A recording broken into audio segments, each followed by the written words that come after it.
Dengan dimulainya 4 penari perempuan yang memegang jaring penangkap ikan atau tanggo menarikan sebuah tarian khas Kabupaten Pali, yakni tari bekarang.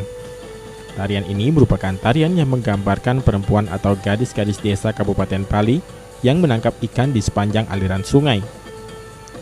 Seperti yang ditampilkan para penari saat puncak pesta Hari Jadi Kabupaten Pali Sabtu malam.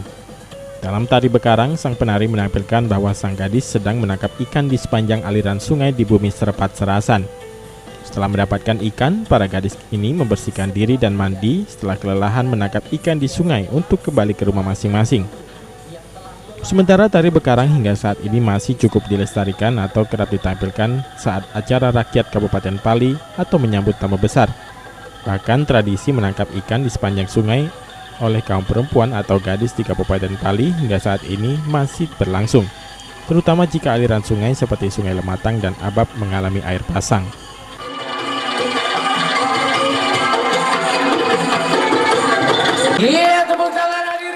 Husniawan, PAL TV.